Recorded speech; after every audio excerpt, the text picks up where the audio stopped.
verde. Esta es la tercera hora de la hora verde enfrentando todos los retos tecnológicos, pero bueno, estamos aquí. En esta ocasión, mi nombre es Ángel Comas, soy candidato al Senado de Puerto Rico por el Partido Independentista Puertorriqueño, el distrito de Ponce, y conmigo se encuentra mi compañera Esmarí Hernández. Saludos. Hola, saludos. A pesar de las circunstancias, estamos aquí. Sí, sí. A ver cómo nos va. Saludos. Y hoy tenemos una invitada muy especial. Puerto Rico la conoce, conocemos su trayectoria política y social en diversos espacios, diversas luchas. Es una mujer en la política, una que estableció un emblema que me gustó mucho. Yo creo que mucha gente también en las pasadas elecciones, que yo creo que la gente todavía en aquel momento como que no entendía a qué te referías, pero yo creo que ahora sí saben un poquito más a lo que realmente implicaba una Junta de Control Fiscal, que decía a la Junta ni un vaso de agua. Ni un vaso de agua. Así que tenemos a la vicepresidenta del Partido Independentista Puertorriqueño, María de Lourdes Santiago. Hola María, gracias por compartir con nosotros un ratito. Muchas gracias a ustedes por la invitación, muy chévere poder verlos aunque sea hacia la distancia. Qué bueno, qué bueno. Pues hoy se cierra la semana educativa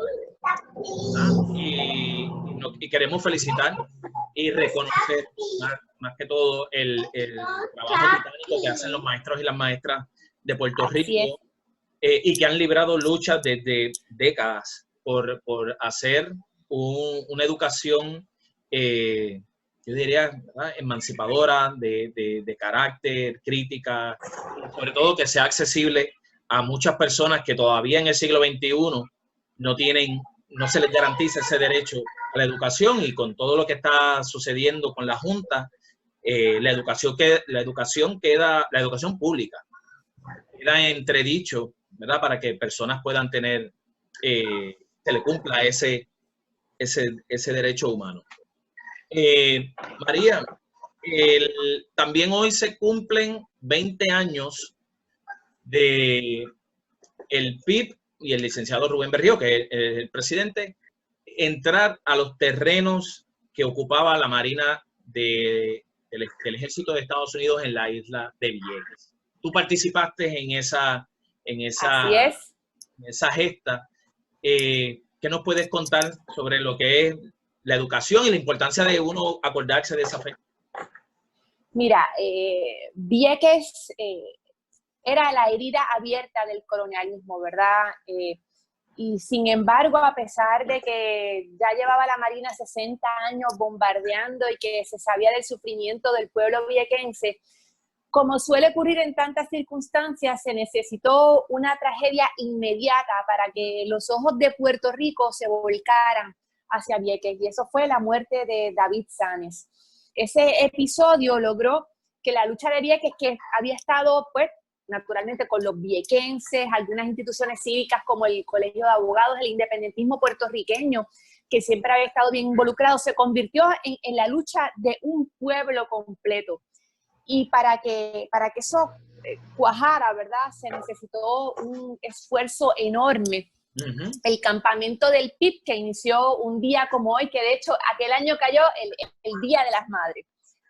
Fue el día en que Rubén salió de La Esperanza, el poblado en Vieques, hacia la playa que nosotros luego llamaríamos la playa Gilberto Concepción de Gracia, con un puñado de compañeros repitiendo lo que había sido la experiencia en los años 70 de Culebra, cuando Rubén fue encarcelado también por desobediencia civil junto con otros 12 compañeros.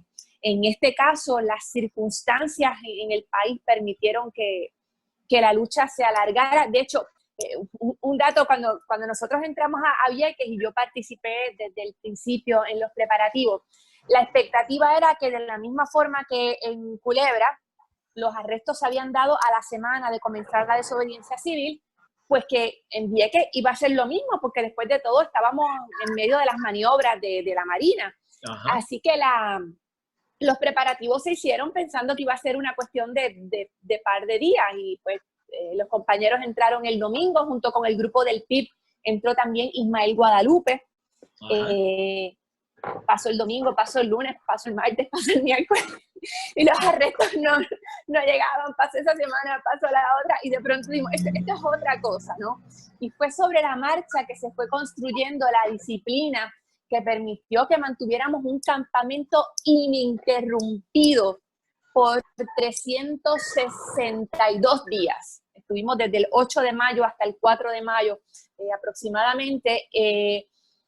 Nunca faltó gente, siempre tuvimos militantes de toda la isla. Después de que se estableció el campamento del PIB, continuaron los otros campamentos a establecerse también de forma permanente. Y fue, creo que una oportunidad de todo el país coincidir por primera vez en un gran reclamo ante el poder colonial de los Estados Unidos. Y con la fuerza moral de la desobediencia civil, derrotamos la fuerza mortal de la Marina. No solamente con la experiencia de ese año de desobediencia civil, que terminó en detenciones que no culminaron en la formulación de cargos, sino con todo el proceso de los 3 años siguientes, donde continuamente se siguieron haciendo entradas. Cada vez que la Marina anunciaba que iba a haber prácticas, el Partido Independentista y otras agrupaciones organizábamos una entrada de desobedientes civiles, y el resultado en el caso del Partido Independentista es que tuvimos cientos de hombres y mujeres que estuvimos presos por la paz de Vieques y cientos más de otras organizaciones políticas, cívicas, organizaciones religiosas que también en ese momento jugaron un papel bien importante. Y al final prevalecimos. Mira, mencionaste voy a jugar aquí un poquito el abogado del diablo. Mencionaste la palabra colonialismo y la Marina en Vieques para el imaginario colectivo de gran parte del país representaba algún tipo de progreso o de, ¿verdad?, esta presencia de que la economía era favorable en Vieques o los implicados allí, y cuando con toda esa presión sale la Marina de Vieques, pues quedan, ¿verdad?, personas pensando, que dicen que bueno, mira, la pobreza que tiene Vieques es porque muchas personas lucharon por sacar la Marina, como que se le debe eso a la gente que sacó a Vieques. Es parte del colonialismo, ¿verdad? Pero ¿cómo tú ves? O sea, ¿has tenido esa experiencia de gente reclamando lo que hicieron? Vieques era pobre cuando estaba la Marina, no solamente Vieques, Ceiba también, ¿verdad? La sede de Roosevelt Roads, que los americanos, los estadounidenses llamaban la joya de la corona en términos de bases navales de los Estados Unidos. Durante la presencia de la Marina fueron además pueblos muy abusados. Bueno, al extremo de que en Vieques se tuvo que prohibir que los soldados fueran al poblado por situaciones espantosas que surgieron de violencia contra las mujeres, una cosa realmente primitiva. Sí había un puñado de viequenses empleados por la Marina, igual que tanto en Ceiba como en Vieques, pero realmente Vieques no era un lugar próspero bajo la Marina. Vieques era un lugar próspero antes de la Marina, que es esa historia desconocida de Vieques, claro, por su ubicación y por lo fértil de sus terrenos. Vieques era un centro cañero de gran importancia que además servía de vínculo con el resto del Caribe. Toda esa industria desapareció con la llegada de la Marina, pero sí es importante decir que todavía hay una gran deuda con Vieques, claro que sí, y nosotros estamos dispuestos a pagarla, pero para eso tendríamos que estar en el poder, claro, para solucionar asuntos tan básicos. Oye, cuán difícil ha sido para el gobierno. Estamos hablando, pasa una década y pasa otra y pasa otra. Por ejemplo, el tema de la transportación marina. Sí. No estamos hablando de que hay que llegar al Cabo de Hornos, al Estrecho de Magallanes, ¿verdad? Estamos hablando de algo que es literalmente un brinquito y no ha sido posible bajo ninguna administración garantizar ese derecho que tienen los viequenses. Además del tema de la transportación, el tema de la salud, que hoy en Vieques es uno de los asuntos más abandonados. Nosotros estuvimos en Vieques poco después del huracán María. Para que la gente se pregunte dónde ha estado el PIB, nosotros hemos estado colaborando con comunidades que han sido atropelladas por el gobierno municipal y por el gobierno central. Hemos estado trabajando con el tema de educación especial, hemos estado insistiendo además en la restauración de los terrenos. No es solamente que no haya práctica, es que se proceda con la descontaminación y con la devolución.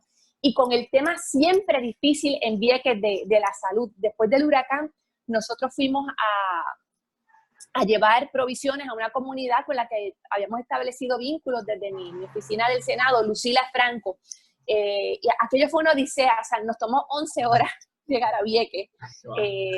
Alguna de la gente nos dijo, mira, aquí no ha venido ni el alcalde, y sin embargo han llegado ustedes con compra, con pañales, con leche, y en aquella ocasión visitamos lo que se estaba utilizando como espacio para proveer servicios de salud, que era una cosa espantosa, inhumana, indigna, y no ha mejorado mucho desde entonces. Así que ciertamente tenemos todavía esa deuda con Vieques y también con Culebra, ¿verdad? No olvidemos que todavía en Culebra también la situación es complicada.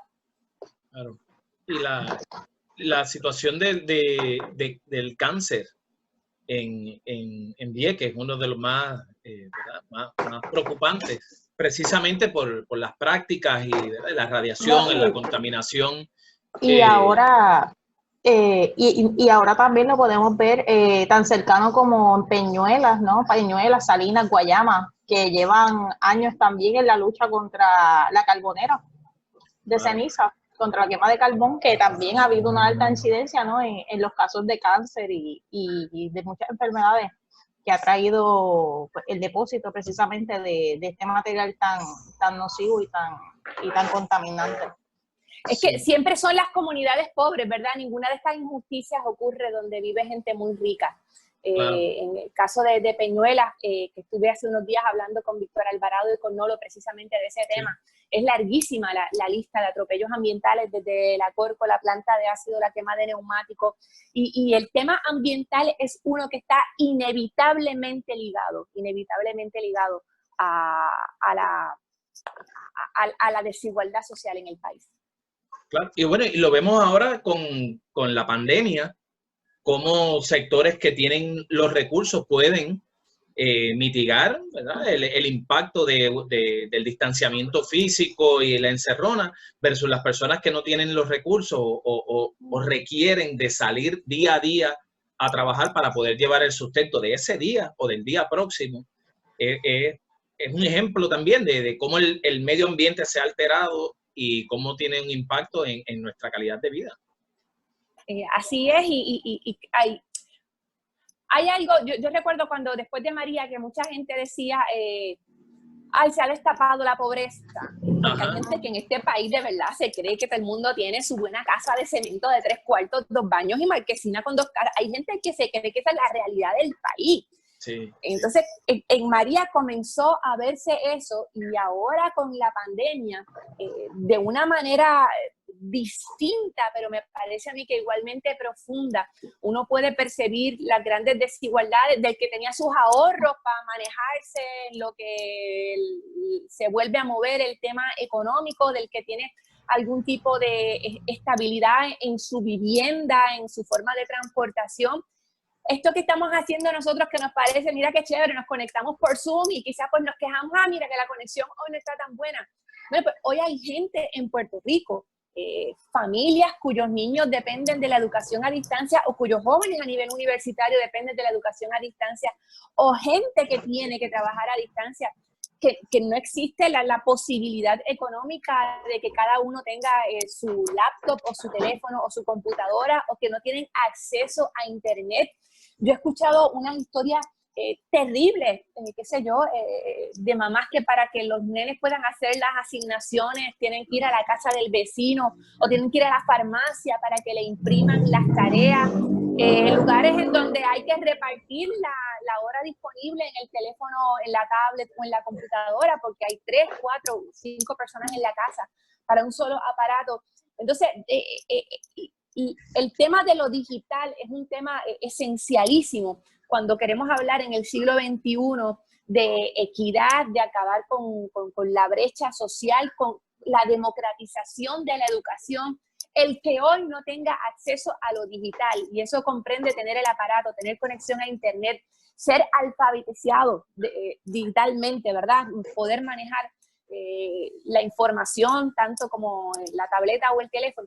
Esos son elementos indispensables para poder hablar de la democratización de la educación. Si eso no está como no está ahora, pues entonces todo es un cuento. Yo escuchaba hoy una entrevista del secretario que casi ni se le entendía de la mala conexión que tenía él, el secretario de Educación, o sea, que entonces, diciendo que el departamento está listo. El hombre no puede dar una buena entrevista para un periódico digital. Y dice, no, aquí todo está chévere, aquí todo el mundo se va a poner conectar, y en agosto, si nos vamos digital, estamos listos. Mentira, no estamos listas, no lo estamos. María, y precisamente tocando el tema de la educación, nosotros íbamos a ir por esa línea, pero me gustaría que comentaras cómo has percibido el manejo del Departamento de Educación precisamente ante esta cuestión del confinamiento, de que los niños se educan a distancia, el que impartan unos módulos que son básicamente bien generales, ¿verdad? Para atender a todos los niños básicamente por igual. Que nos hable un poquito más de eso, de tu impresión, cómo tú lo ves, cómo tú lo percibes. Yo creo que ha sido absolutamente desastroso. En primer lugar, el Departamento de Educación, que tanto quiere apostar a la tecnología, no tiene información confiable sobre las capacidades digitales ni del personal docente administrativo, ni de los estudiantes. La información que tenemos la recogieron las organizaciones magisteriales, en particular la Federación y Únete, que hicieron un sondeo que alcanzó a casi el 15% del magisterio puertorriqueño, así que es una base bastante sólida. Y según los datos que recopilaron, solamente el 40% de los estudiantes tiene acceso a internet de una manera confiable, tienen su iPad o tienen su computadora o tienen su teléfono inteligente. Eso quiere decir que más de la mitad de nuestros niños pues no tienen acceso, no pueden. Y desde el principio, los módulos que primero publicó el departamento tenían errores y uno veía a las maestras en las redes diciendo, mira este disparate, mira, esto no puede ser, esto no es correcto. Y yo entiendo que al principio las cosas no fluyeran de una manera absoluta, que no se tuviera la mayor precisión, pero es que ya vamos para 50 días. Entonces, me parece que no hay un propósito, es tanta la arrogancia que no hay una disposición a aceptar primero que hay personal docente que no te puede manejar la educación a distancia. Educación a distancia no es mandar 4 fotos por WhatsApp o subir un video a YouTube. Eso no es educación a distancia.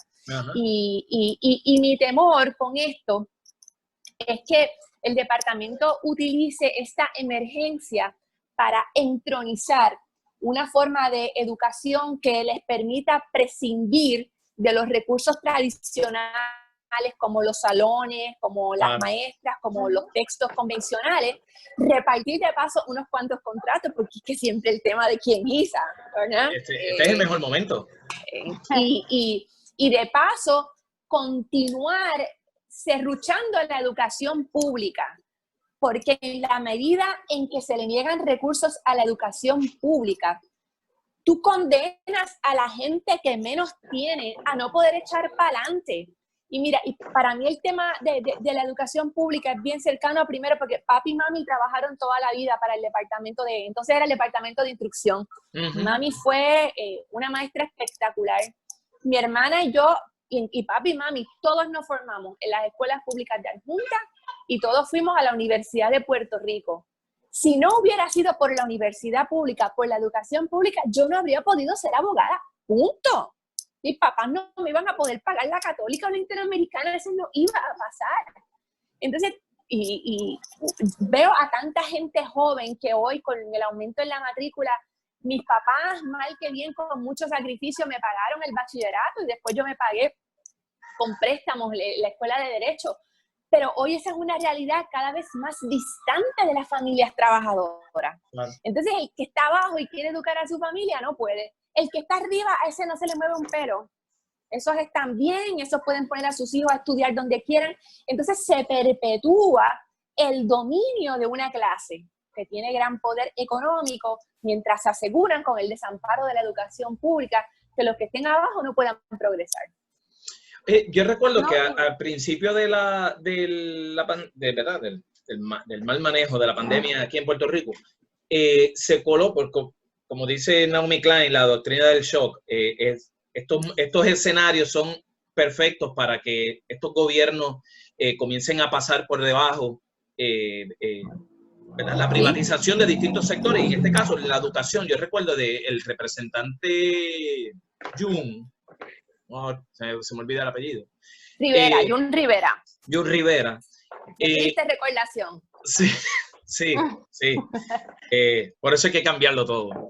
Él estaba impulsando un proyecto para darle a una empresa privada la administración de la educación a distancia, y ahí tú lo ves. Entonces, de momento, estamos en nuestras casas por el miedo al COVID, tenemos que continuar con las labores magisteriales y los estudiantes para cumplir, pero no nos paramos a pensar, espérate, no lo estoy trabajando directamente con el Departamento de Educación, que es público, sino con una empresa privada que sus fines son lucrativos y ¿verdad? Según el andamiaje que ellos tengan, pues va a transformar las maneras de ellos trabajar eventualmente. Y ese proyecto se paralizó, pero no significa que no vaya a concretizarse más adelante. Y mira, con los estándares que conocemos, o sea, si una empresa de construcción de un día para otro se convierte en suplidora de suministros médicos, incluyendo pruebas, pues nada impide que 4 plomeros o 3 electricistas se junten, formen una corporación y de mañana en adelante se conviertan en expertos en educación a distancia, ¿verdad? Porque no es solamente que se lo dan al amigo, es que es el reino de la incompetencia. Es gente que no sabe todavía. Mira, hoy hace muchísimo tiempo, te voy a dar un ejemplo de esa privatización en el departamento. Hay que sentarse a hablar con los maestros cuando les envía a la gente esta que a principio de año escolar van a darles talleres de cómo tienen que enseñar. Entonces tú tienes maestras que llevan 25 años en el salón. Sí. Y le mandan a alguien que en su vida se ha parado frente a un grupo de tercer grado a explicarle por qué lo que la maestra está haciendo está mal. Yo he visto testimonios de gente que dice que los recursos que envían, sacados con chavos del pueblo de Puerto Rico, empiezan allí a tartamudear porque es que el PowerPoint, la empresa privada se lo entregó la noche antes. Oh, sí. Eso pasa, y cada centavo que se le paga a esos buscones, a esos vividores, es dinero que se les niega a los niños y niñas. Entonces, este esquema perverso, ¿verdad?, enlazado a la corrupción, y cómo la precariedad y cómo el sufrimiento de la gente, cómo la violación de derechos humanos como la educación, es la gran piñata, porque siempre hay quien gane. No, y yo creo también que eso no se resuelve meramente con dar tabletas, regalar tabletas y computadoras. Es algo un poquito más, ¿verdad? Un poquito más profundo que regalar meramente un equipo electrónico. O sea, es un proceso que lamentablemente aquí en Puerto Rico entiendo yo que, ¿verdad?, viendo el trasfondo, ¿no?, de lo que es el Departamento de Educación y la seria precariedad ¿verdad?, que hay dentro del departamento, no ha habido un proceso ¿verdad?, que uno como padre o como madre o como profesional diga, pues mira, están preparados para educarse a distancia, porque es un proceso, ¿no? Y hablando así, ¿verdad?, de manera general, sabemos que se ha afectado, ¿verdad?, los niños de corriente regular. Pero entonces yo, ¿verdad?, entiendo que, no sé cómo tú lo percibas, María, que se ha afectado aún mucho más los niños de educación especial, porque recordemos también que estos niños reciben servicios, ¿verdad?, alternos, terapia del habla, terapia ocupacional, necesitan a lo mejor un poco de un tipo de atención, ¿verdad?, más individualizado. ¿Cómo tú has percibido, ¿verdad?, o cómo se ha trastocado la educación a estos niños? Mira, educación especial está prácticamente paralizada durante la pandemia. Por un lado, porque se han dejado de proveer servicios de terapia, los servicios relacionados como terapia del habla, terapia psicológica. Recientemente el departamento aprobó que las terapias se dieran a través de forma digital. Yo creo que eso puede ser provechoso en algunas instancias, pero hay otras en las que es tremendamente difícil por distintas razones. En el caso, por ejemplo, de la terapia psicológica, en unos escenarios familiares puede ser muy bueno. En un escenario familiar en el que ese niño en su casa no tenga absoluta privacidad, que nadie interfiera en esa conversación que tiene, que como muy bien sabe Ángel, es algo que goza de un privilegio clínico, pues esa terapia no se puede dar como debe ser. Terapias ocupacionales, terapias físicas, es muy difícil darlas a distancia. Y creo que hay que ir aún más lejos, ¿verdad? Y también están, claro, hay niños que en el día de hoy, niños de educación especial, que no han recibido un día de clase, sobre todo los niños con las condiciones más comprometidas, los niños que están en salón a tiempo completo. Pero yo creo que, además de esa provisión de servicios que ahora vemos que no está, yo estaba pensando mucho en el tema, ¿verdad? Yo tengo un niño que está diagnosticado con Asperger's y con problemas específicos de aprendizaje, y viendo cómo es el proceso de la enseñanza a distancia. Él está en una escuela privada, pero creo que tanto en lo público como privado, el sistema está empeñado en, entre comillas, normalizar a nuestros niños. ¿Cómo los hacemos más típicos? ¿Cómo los hacemos más digeribles para el estándar de la mayoría? Y yo creo que hay que salir de eso, hay que aceptar que hay genuinamente diversidad de talentos, de inteligencia, de formas de expresión, y el modelo estandarizado de educación, que es un modelo que se creó después de la Segunda Guerra Mundial. O sea, estamos de un modelo industrial de fabricación de obreros de línea. Ese modelo hoy no sirve, y ese modelo hay que descartarlo. Por eso cuando hablamos por eso hablamos de diversidad funcional, ¿no? De cómo un universo de personas, un universo de condiciones, un universo de maneras distintas de hacer las cosas. Y yo creo que, y precisamente lo que tú dices, el departamento no está preparado para atender precisamente las necesidades de estas diversidades funcionales de estos niños. Y creo que es una cosa, ¿verdad?, especulativa, no es algo que yo diga con conocimiento especializado en la materia, pero me parece que debido al nivel de información que tienen que procesar los niños desde una edad cada vez más temprana, y debido a que a veces se saltan ciertas etapas del desarrollo, sobre todo en los contextos urbanos, ¿verdad?, que se afecta el desarrollo psicomotor de los niños, cada vez vamos a ver más niños con problemas de integración sensorial. Y por eso hay muchos niños que están, hay unos diagnósticos, el diagnóstico del espectro del autismo, o de problemas específicos del aprendizaje, o de habla-lenguaje. Muchas veces ahí caen niños que no precisamente responden a esa descripción clínica, pero algo tienen, algo pasa, que no pueden aprender de la manera que nosotros consideramos típica. Y tenemos que prepararnos para aceptar esa diversidad, y eso quiere decir, aceptar algo quiere decir que hay que rechazar lo que no sirve, y por eso hay que reformular completamente la visión del Departamento de Educación. Sí, mire, y ahora que traes ese tema de que se habla mucho de diversidad funcional, de diversidad cultural, de inclusión, y todos esos conceptos, ¿verdad?, muy interesantes y muy bonitos, etcétera, pero en la praxis pues no se da, como ustedes mencionaron, la complejidad de lo que es aprender, de nosotros los seres humanos aprender, cómo se ha trastocado en este tiempo cuando la atención la tenemos que fijar en un celular o en una computadora, para que el maestro, de manera general, porque tiene que cumplir con el próximo curso ¿verdad?, que bloqueó una hora para conectarse a través de Zoom con el otro grupo, no puede utilizar las herramientas educativas diversas para, sea repetición, sea por ilustración, sea, ¿verdad?, lo que sea, y se trae una educación o un proceso de enseñanza completamente plano, no profundizado, en donde trastoca lo que es realmente aprender. Así que uno pondría en entredicho, ¿realmente los estudiantes aprendieron en esta pandemia? Yo creo que no. ¿Se cumplió con la tarea escolar? Bueno, sí, No, pero ¿a costa de qué? Entonces, ¿por qué no haber cancelado el semestre? No se iba a afectar el estudiante porque todas las instituciones estarían retomando donde se interrumpió, ¿verdad? Para asegurar que realmente el aprendizaje se diera.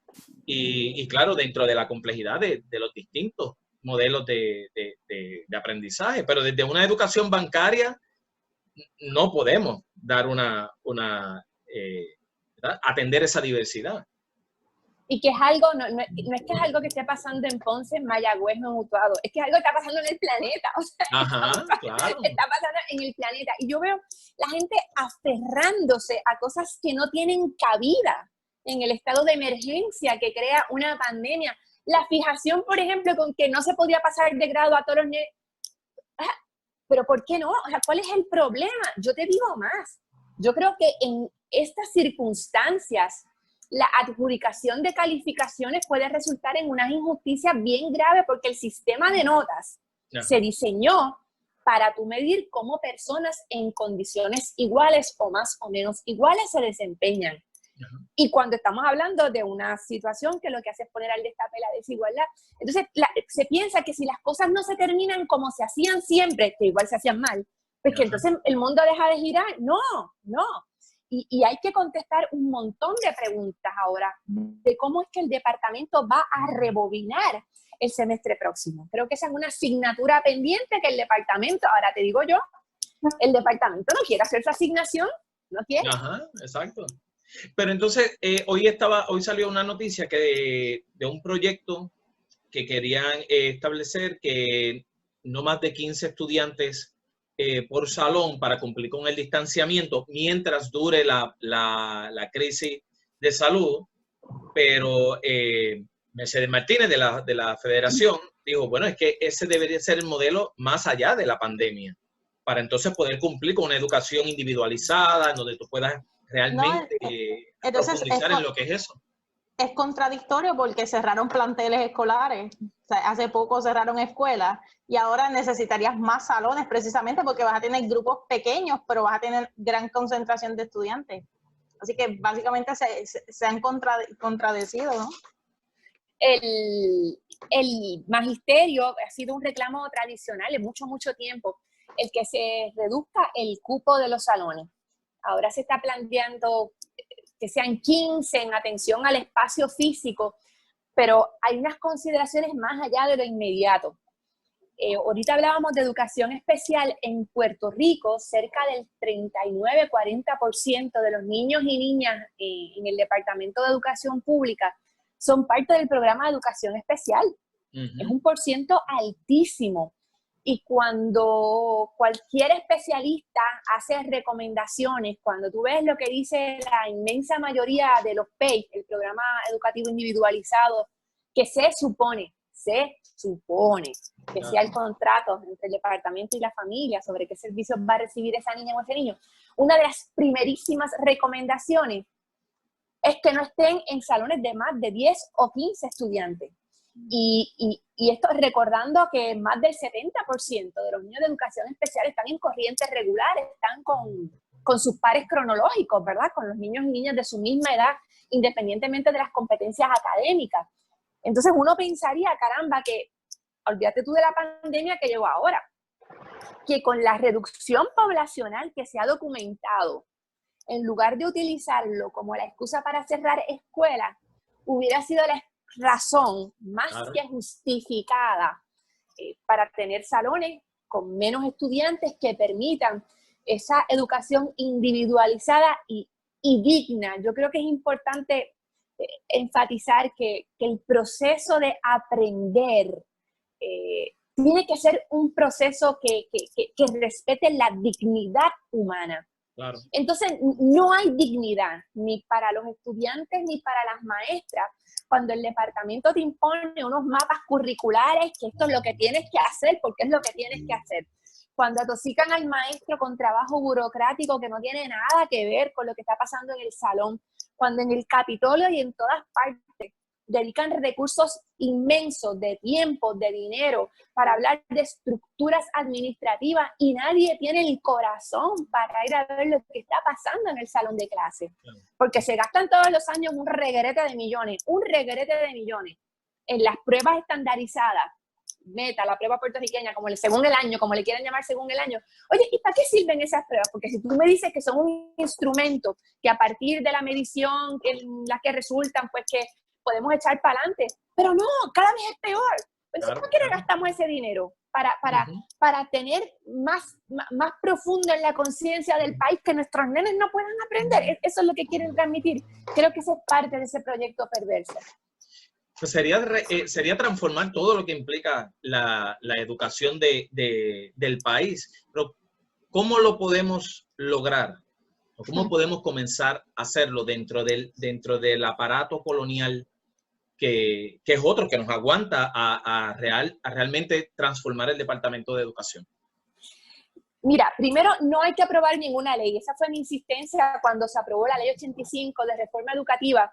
El secretario o secretaria de Educación, que de verdad, de una forma inteligente, consciente y colaborativa, quiera transformar el departamento, no tiene que pedirle permiso a la Asamblea Legislativa. Para nada. O sea, ninguna ley te tiene que decir cuál es el tope de niños.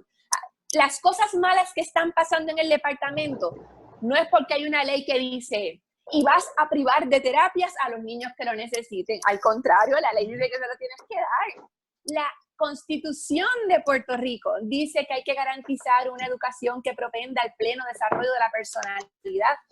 Eso se puede hacer y creo que es importantísimo que exista aquí un consenso entre todos los componentes de las comunidades escolares para desarrollar un plan educativo puertorriqueño. No podemos seguir copiándonos de los Estados Unidos, a los que le va muy mal con el tema de la educación. Claro, no podemos seguir recogiendo las migajas que sobra de la mesa educativa estadounidense cuando allá los proyectos están totalmente desacreditados, como es el caso de la Charter. Ajá. Aquí se creen que esa es la última Coca-Cola del desierto. Sí. Y las aplauden para que las instalen aquí.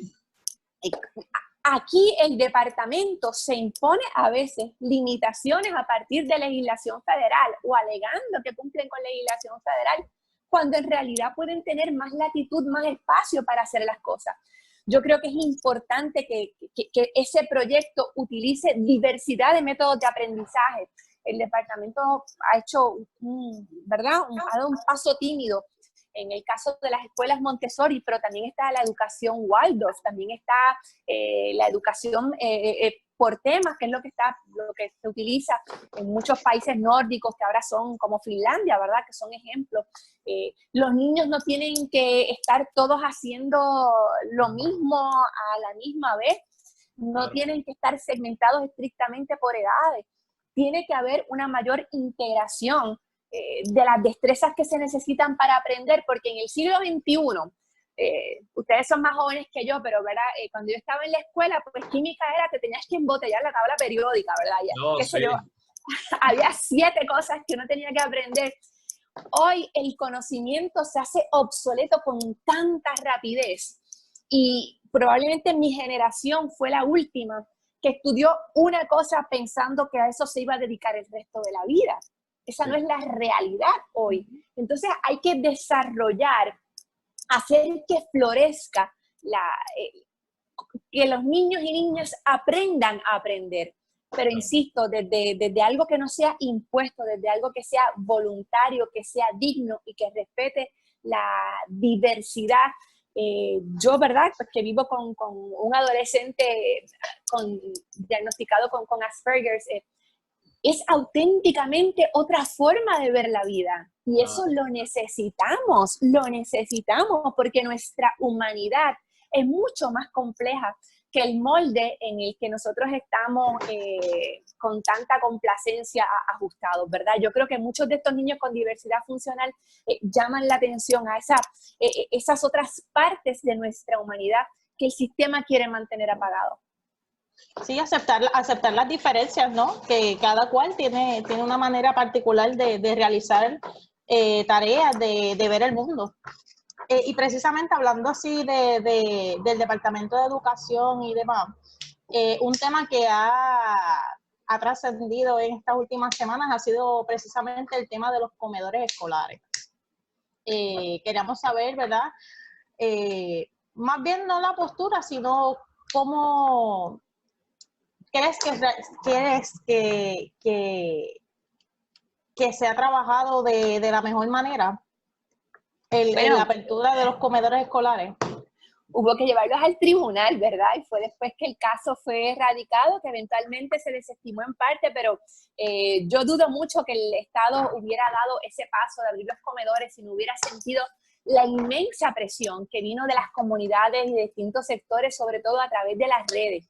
Ahora bien, los comedores escolares le dan servicio a una parte de la población, es para los menores de 18 años. Y en este momento hay familias completas que carecen de los recursos para llevar el pan a la mesa. Y vemos aquí, ¿verdad?, ecos de lo que ocurrió después de María, de la situación en muchos pueblos del sur, después de los terremotos. Entonces yo creo que el planteamiento que nos tenemos que hacernos no es solamente cómo resolvemos lo inmediato para los niños que dependen de los comedores, es cómo atendemos la necesidad de comunidades completas. Y cuando hablamos de comunidades no me refiero únicamente a comunidades en el sentido, ¿verdad?, de tus vecinos, de tu barrio, de tu edificio, de tu urbanización. La comunidad que representan, por ejemplo, personas que comparten un centro de trabajo que hoy no está en operaciones. Claro. La comunidad que representan personas que se dedican a un oficio que hoy no puede ejercerse. Esas comunidades, además de las comunidades geográficas, necesitan otras herramientas para prepararse para lo que viene. Yo veo esto nosotros estamos, ¿verdad?, la raza humana, el Homo sapiens, en los últimos años nos gusta cuantificar las cosas en términos de siglos. Cuando hablamos, por ejemplo, de los huracanes, hablamos del huracán de 100 años.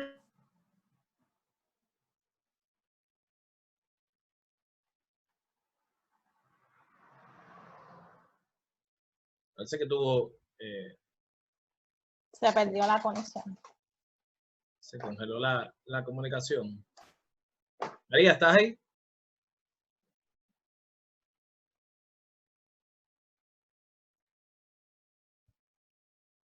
Déjame marcarle por acá, a ver. Estamos en vivo y esto es parte de la tecnología. A ver si estás ahí. No, creo que debe.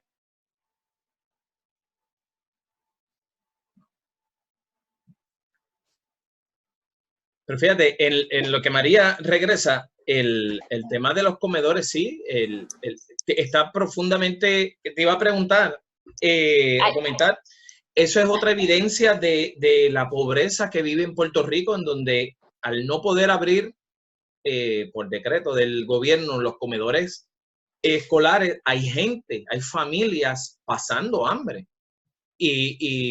Y eso nos vuelve a dar en la cara de las condiciones tan precarias que viven muchos sectores de Puerto Rico, que necesitan por lo menos de que abra un comedor escolar para poder comer, aunque sea hoy o mañana.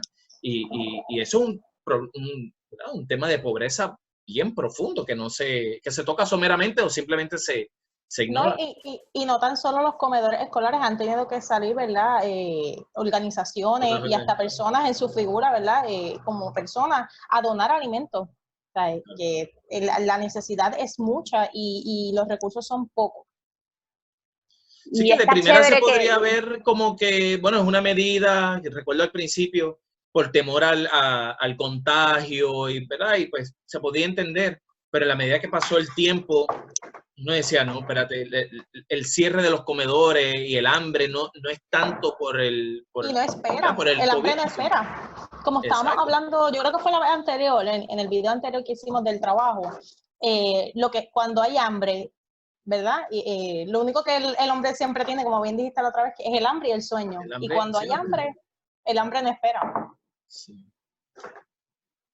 Y es la evidencia de que vivimos en un país en una desigualdad muy amplia, social, económica, política también.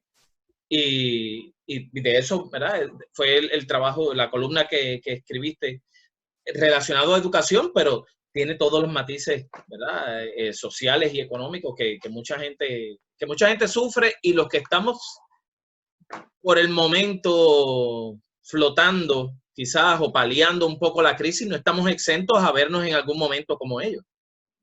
Y esto debe servir también de recordatorio de quiénes son los que realmente contribuyen a la riqueza del país.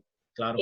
Cuando tú tienes a la clase trabajadora en la casa, se paralizan las fuerzas mayores de la economía. Entonces, claro, esto debe servir de recordatorio del gran poder que tienen las mayorías, que son los que menos tienen, ¿verdad? En términos materiales. Claro.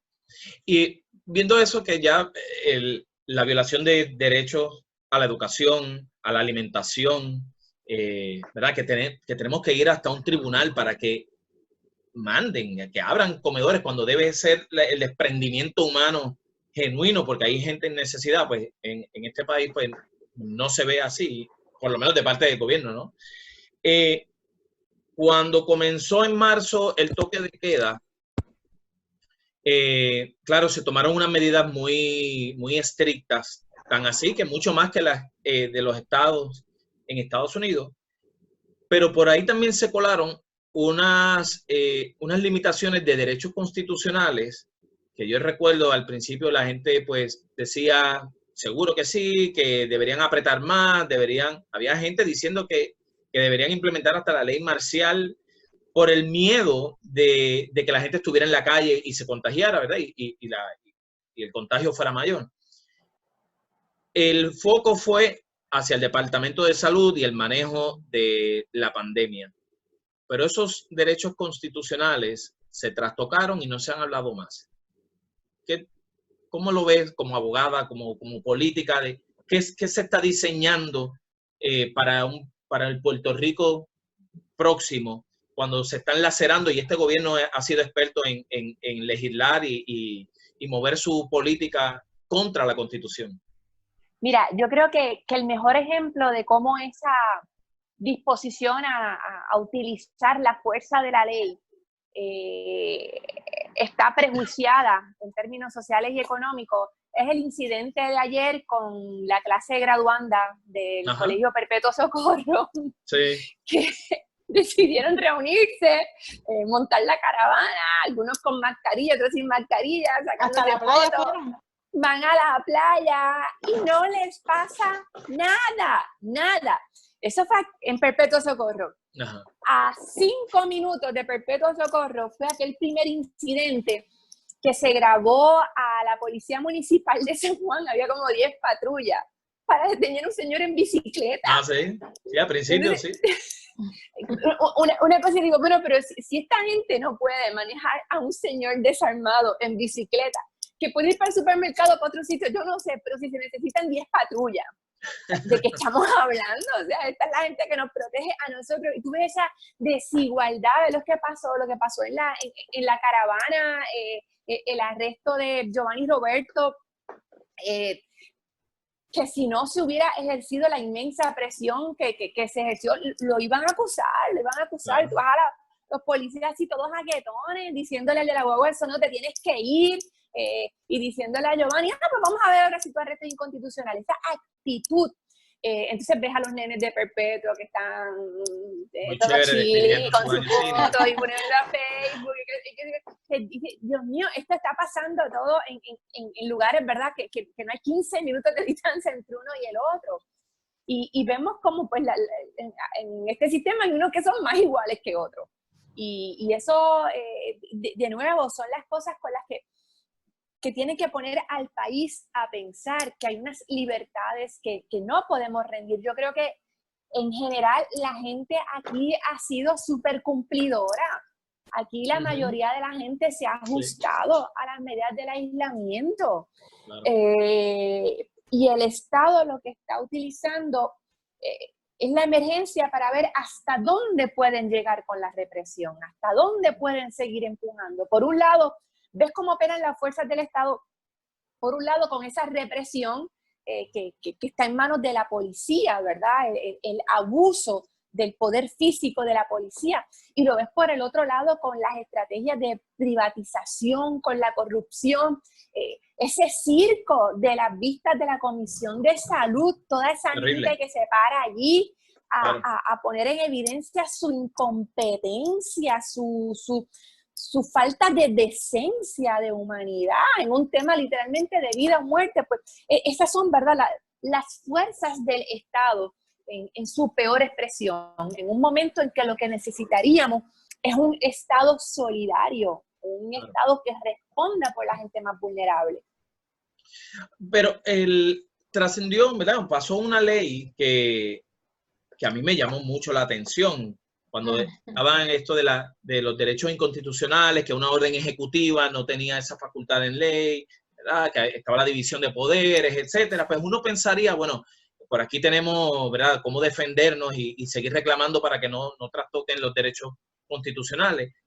Pero pasaron la ley 35 del 2020, en donde la legislatura le concede y le reconoce ese poder autoritario a la gobernadora, de que por una ordenanza ella puede establecer la penalidad, la multa, y bueno, estamos hablando de un totalitarismo, podríamos decirlo, pero la gente no lo ve, no entiende que eso es el desplome de los derechos civiles. Pero mira cómo el Estado sigue probando las aguas a ver hasta dónde puede llegar. Primero fue esa orden ejecutiva que fijaba delitos con unas penas muy severas, que es algo que el Ejecutivo no tiene facultad de hacer por sí mismo. Entonces ahí viene la Asamblea Legislativa al rescate para decir, ok, tú no puedes, pero ahora yo digo que sí se puede a través, que es verdad, es como buscar el desvío para llegar al mismo fin. Y luego vino lo de la inmunidad. La inmunidad, sí. A las personas que provean servicios, que está diseñado específicamente para proteger al sector privado y a las aseguradoras. Días después de que aquí comenzaran a recibirse informes de hospitales que le decían a pacientes positivos al coronavirus, tú aquí no puedes entrar. Sí, es increíble.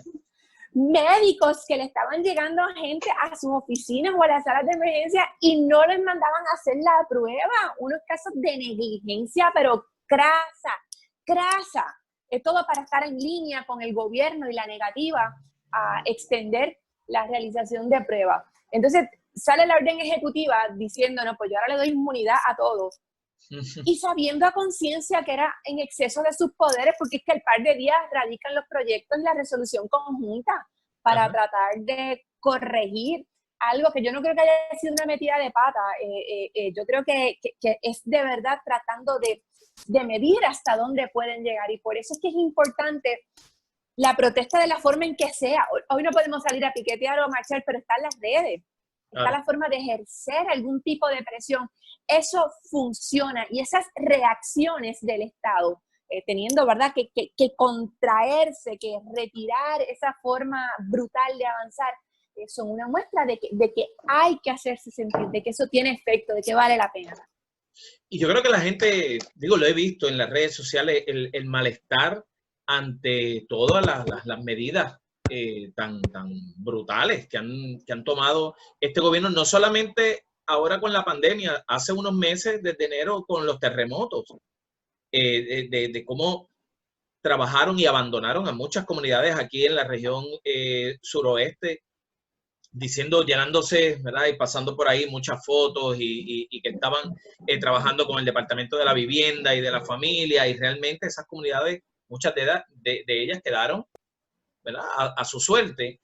He visto la indignación de mucha gente a través de las redes sobre este gobierno, así que de alguna manera hemos aprendido, ha sido un proceso educativo, aunque no el mejor, ¿verdad?, porque nos siguen lastimando, pero ha sido un proceso de aprendizaje de qué significa este gobierno, qué es lo que está tratando de impulsar, y qué es lo que queremos aspirar entonces en un año como este, que es ¿verdad?, de elecciones generales. Yo creo que la gente ha podido ver el valor de la resistencia y la posibilidad de que las cosas sean distintas. O sea, no tenemos que estar gobernados por toda la eternidad por un saco de corruptos, incompetentes, insensibles. Eso no tiene que ser así, porque la inmensa mayoría de la gente no es así, por razones muy complejas, ¿verdad? Yo siempre hablo del colonialismo como una expresión colectiva del síndrome de Estocolmo, el secuestrado que se deslumbra y se enamora del secuestrador. La historia en nuestro país ha sido así hasta ahora, pero no tiene por qué perpetuarse. Y esas cosas, hemos hablado de lo que ya tenemos. Por ahí vienen otras cosas. Va a estar la consideración del Código Civil, que es una medida que se ha trabajado a partir del odio, odio. Porque aquí, mira, en el Código Civil se habla de cómo la gente, de cómo se constituye un contrato, de cómo se adquieren propiedades, de cómo se configura la sociedad legal de gananciales o de cómo se hereda. Pero al Estado lo único que le interesa es meterse en la cama de la gente y ver quién duerme con quién y cómo interfieren con ese derecho a la intimidad de cada ciudadano y de cada ciudadana. Eso es lo que ha empujado, llevamos más de una década, más de 10 millones de dólares, porque aquí hay gente que no quiere que todos los ciudadanos y ciudadanas valgan lo mismo ante la ley. Eso es odio puro y duro. Y eso viene por ahí. Viene el Código Municipal, que entre sus propuestas más peligrosas tiene la de eliminar el puesto del legislador o legisladora municipal del tercer partido.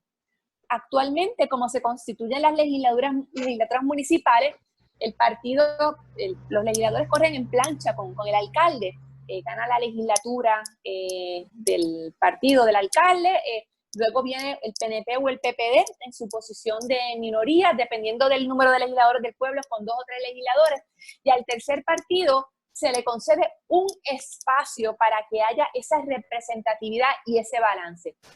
Y usualmente recae sobre los legisladores y legisladoras del PIB. Y ha sido para nosotros un espacio fundamental. El ejemplo más claro yo creo que es el de las cenizas de Peñuela. Nosotros, mientras se estaba dando la pelea en la calle, allá en el campamento con Jimmy Borrero y con Nolo y con Janet y con todo el mundo allá, mientras se corría en ese cauce, a través de nuestros legisladores municipales, nosotros presentamos ordenanzas que fueron aprobadas para prohibir el depósito de cenizas. Y eso permitió mantener el tema vivo y lo peleamos hasta lo último en los tribunales. Y eso fue un trabajo de los legisladores y legisladoras municipales del PIB, como ahora se está haciendo ese mismo trabajo con el glifosato, con el Roundup. Si se elimina esa posición, pues quedan súper chéveres populares y PNP porque no van a tener quien les cuestione. No va a haber fiscalización real. Y eso es una medida que se va a estar viendo la semana que viene en la Cámara de Representantes y hay que estar pendiente a las implicaciones terribles que eso va a tener en un momento en que todo el mundo ve con el asunto de las pruebas, cómo aquí los corruptos se pasean como si nada, cómo aquí los partidos construyen esquemas, porque lo que pasó con las pruebas es un esquema del PNP, partidista hasta lo último, y se necesita esa presencia fiscalizadora del Partido Independentista y nosotros somos como la piedrita en el zapato porque nos dicen, ay, ustedes son tan poquitos, ay, ustedes no ganan las elecciones. Oye, caramba, pero parece, cuando mueves el aparato legislativo, porque no nos quiere en la legislatura, no quieren a Justiniano allá en Ponce, ¿verdad? O no quieren a nosotros. Oye, algo hay. Alguna fuerza. Sí. Es como David Goliat. Sí, así es. Y la gente lo reconoce, la gente sabe que, porque he hablado con gente ¿verdad?, que tienen sus preferencias político-partidistas distintas a las mías, y reconocen que el PIB es necesario y le reconocen el trabajo y lo ¿cómo es que me dicen? Como que es que ustedes se atreven a decir las cosas y si van para la calle se tiran y bajo sol, cosas que ellos quisieran hacer, pero dentro, ¿verdad?, de sistema pues no les permite, y reconocen la presencia del PIB. Más aún, luego del desmadre de este gobierno, porque este cuatrenio se siente, yo no sé ustedes, pero yo siento que este cuatrenio ha durado como 10 años. Eterno. Sí, la gente está mirando más a la figura de María, de Juan y del PIB de otra manera.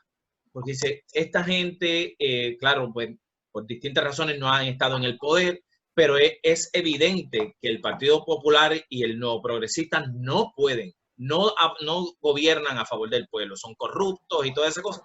Y ya están mirando al PIB como, oye, yo creo que a esta gente hay que darle opción. Esa ha sido mi experiencia. No sé cómo ustedes han visto, ¿verdad? Como mayor experiencia.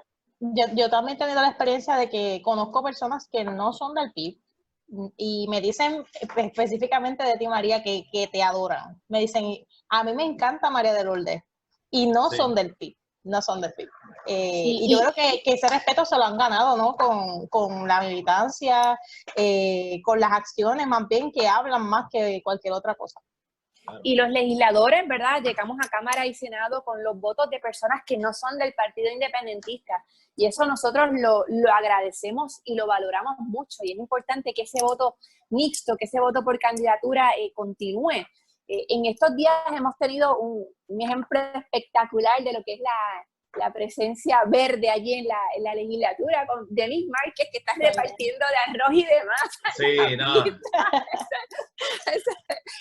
De verdad que sí, Denis, se ha crecido. No, Denis se ha votado. Espectacular.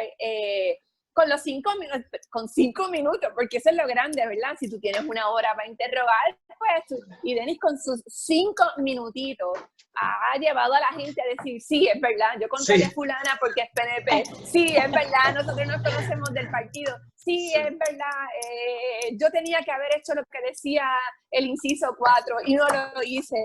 Ha estado magistral, y a mí pues me da una gran alegría porque además Denis es como mi hermano, ¿verdad? Hemos pasado muchas juntos en la lucha y verlo brillar en las vistas y verlo ahí repartir, pero como él dice, ese es el mío, ese es el pipiolo que está ahí poniéndose en su sitio. Yo he visto esas vistas, los turnos de él, y hasta yo me quedo como que si él me interroga, yo me desmayo, porque de verdad la potencia en la voz y lo incisivo y va directo y es una cosa que tú dices, te tiembla tanto que tú aceptas. Tú dices, sí, fui yo, ya. Porque de verdad... mide 6 pies, tú sabes. Sí, todos esos factores influyen que tú dices, mira, fui yo. Olvídate, yo fui el que ordené esto y ya. Para salir del paso. De verdad que ha sido magistral No, pero yo creo que nosotros como, ¿verdad? Como pertenecientes al partido, y no tan solo pertenecientes al partido, deberíamos sentirnos bien orgullosos de la representación, ¿verdad? En la legislatura, porque de verdad que han dado la milla extra. Sí, tanto él como Juan, sus ponencias son magistrales. Yo veo las de Juan y yo digo, wow, es impecable la manera en que se proyecta y los proyectos que presentan, y eso la gente lo ve y lo reconoce. Tan así que tengo una hermana que nunca ha votado. Y cuando me vio en una foto con Juan, ella me dice, ¿quién es ese? Que voy a sacar la tarjeta porque yo voy a votar por ese. Y yo dije, bueno, así no se supone que uno vote, pero dale, como vas a votar por él, te voy a llevar. No vamos a pelear. Yo no. En esta ocasión te voy a llevar a sacarla, pero no se supone que sea así, pero dale, por ser él, ok. Y en esa línea, ¿verdad? De la política pública, fuiste senadora en el 2000, en el cuatrenio de Aníbal Acevedo Vilá y en el de Alejandro García Padilla. En esta ocasión regresas al Senado.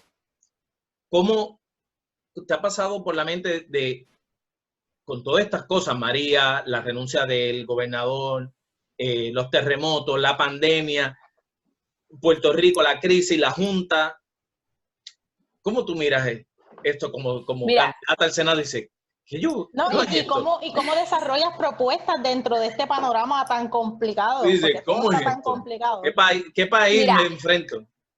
Primero, para hacerles una pequeña anécdota, porque es que mencionaste a Aníbal Acevedo Vilá y he pasado un coraje tan grande porque en estos días Adrián González, el candidato a alcalde de San Juan, Sí. estaba cogiendo un curso de educación continua y el recurso era Aníbal Acevedo Vila. Y Yeah, Aníbal Acevedo Vila, bueno, es terrible.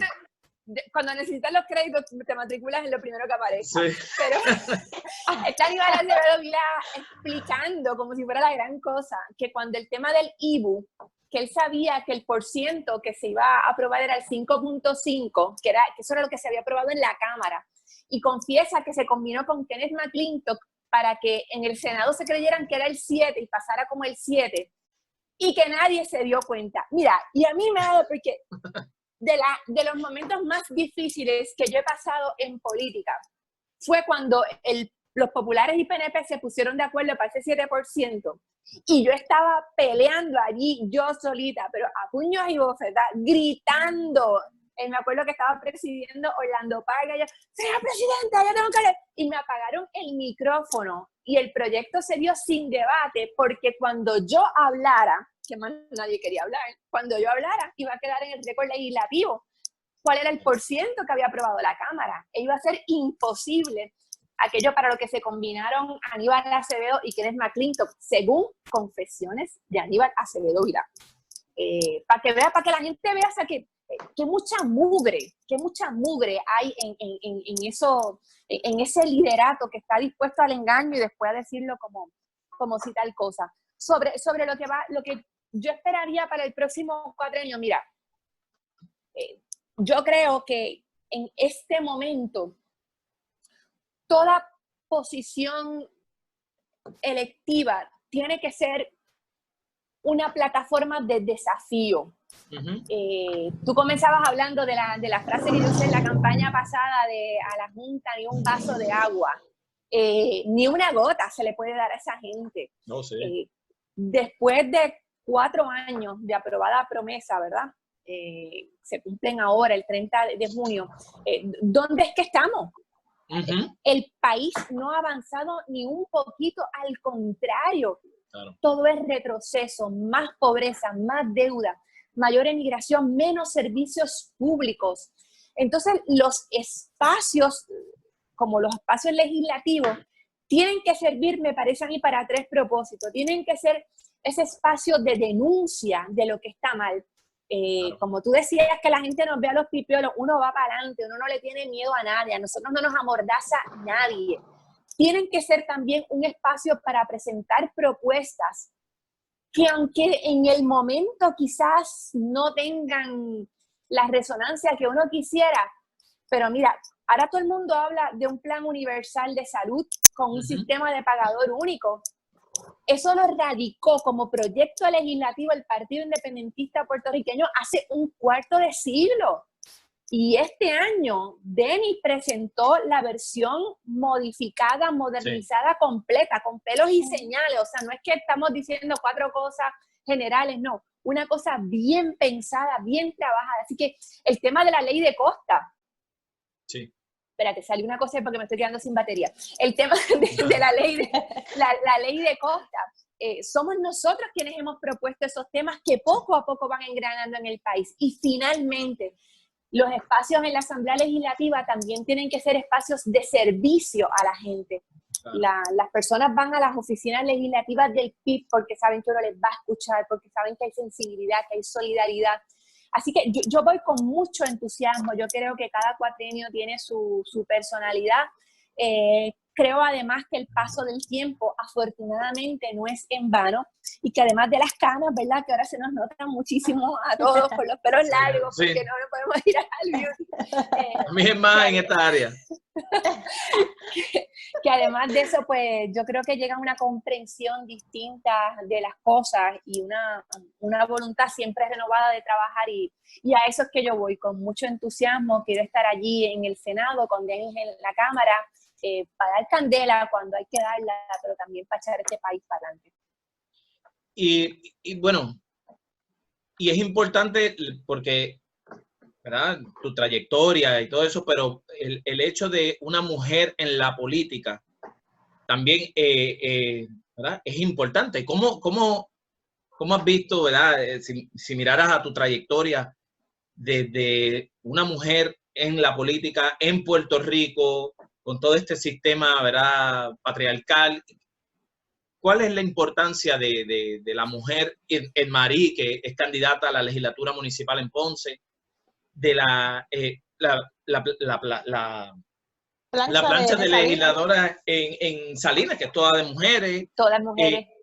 Adriana de Eda San Juan. Santiago. ¿Cuán importante es que las mujeres se metan en la política? Esa sería la pregunta. Casi nada, somos más de la mitad del país y más de la mitad de las votantes, y estamos representadas de forma muy reducida y por mujeres que yo creo que no representan ni de lejos las aspiraciones de equidad, de igualdad, de justicia que debe haber para todo el mundo.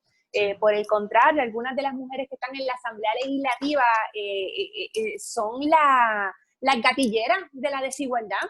Una cosa muy vergonzosa, ¿verdad? Ese es el papel de la señora Charbonnier o de la señora Venegas, son gatilleras de la desigualdad. De verdad que sí. Y es importante que las mujeres que lleguemos a la Asamblea Legislativa, aquí se maneja mucho el tema de perspectiva de género. Bueno, pues perspectiva no es otra cosa que cómo se mira todo desde el punto en el que tú estás. Claro. Y debido a nuestra socialización y debido a que también de alguna forma estamos afectados por el patriarcado, llegamos con unas experiencias que es importante transmitir y ver cómo podemos contribuir al cambio. Yo creo que en mi caso, a mí me llena de mucha satisfacción.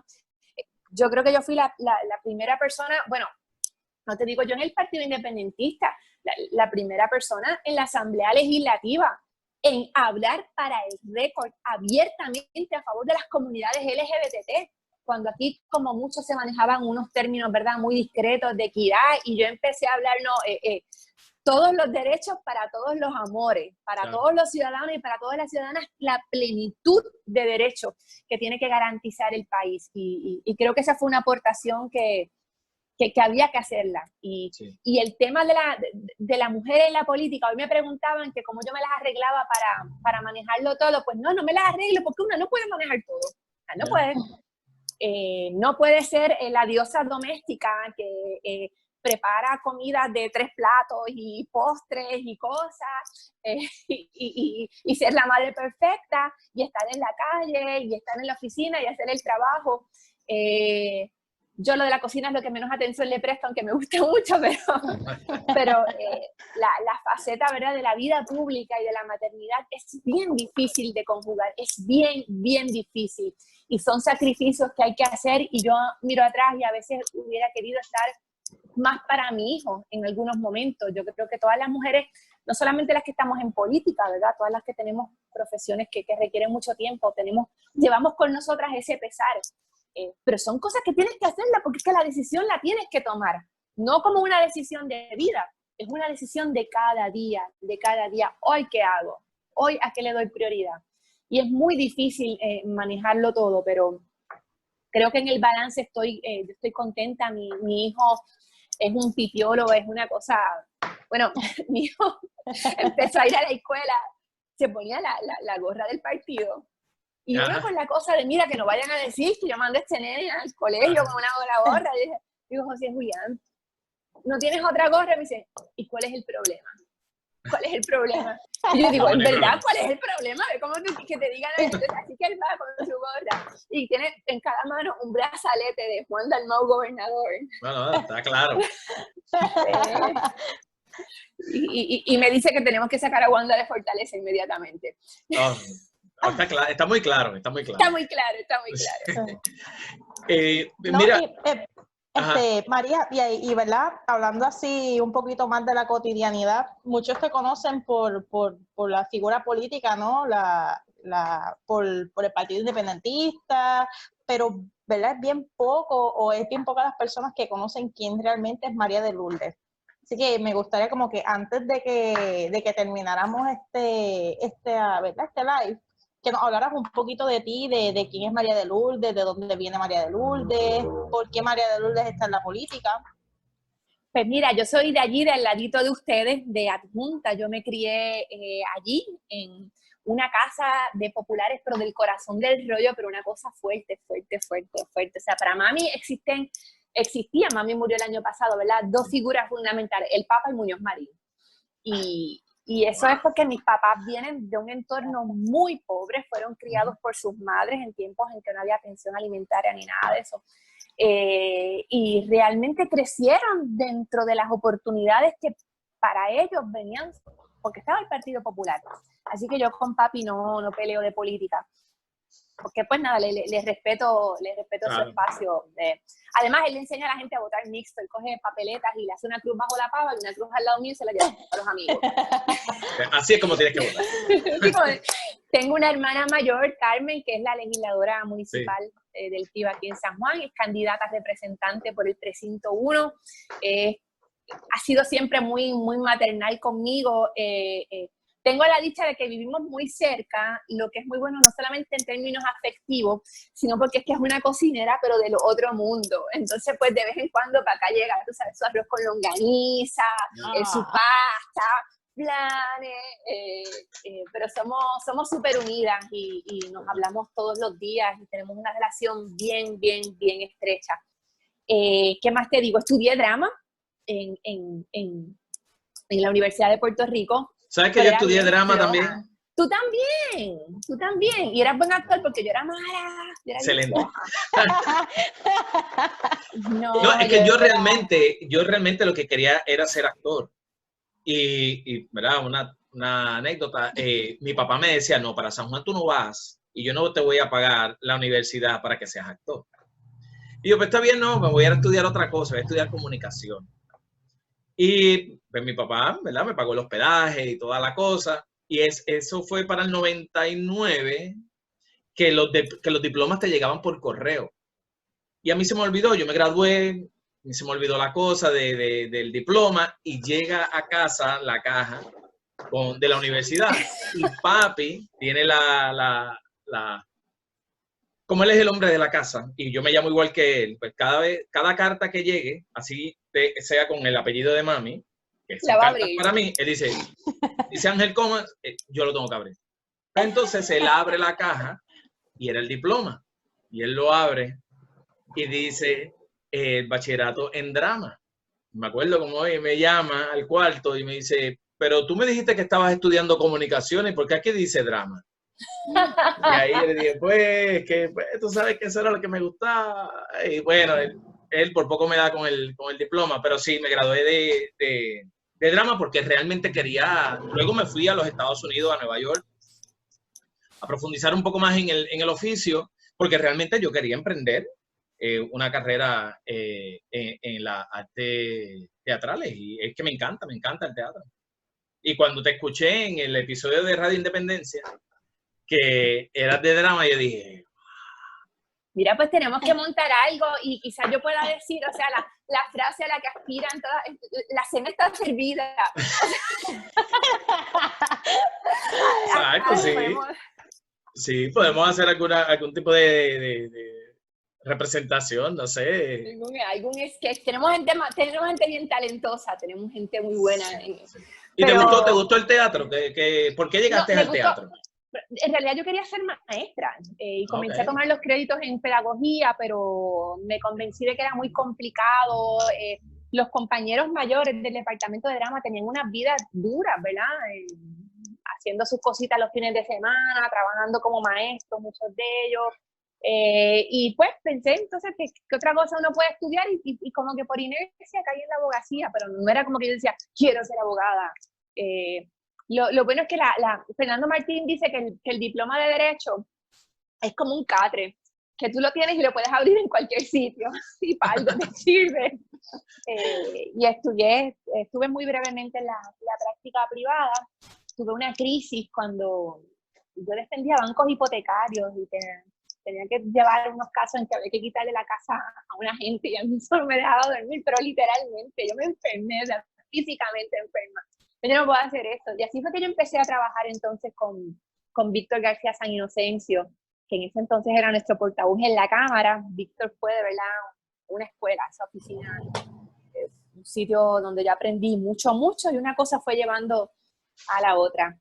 Yo pensaba cuando estábamos conectando de todo esto de Zoom y la chulería de que nos vemos y estamos en vivo, de mis primeras tareas en el partido fue hacer un programa de radio, cuando los programas se hacían en unas cintas, y la forma de editar era, si metías la pata y decías lo que no, se cortaba la cinta con una tijera y se pegaba con tape, y por ahí seguía. Wow. O sea, me ven así, pero yo tengo 51 años, o sea.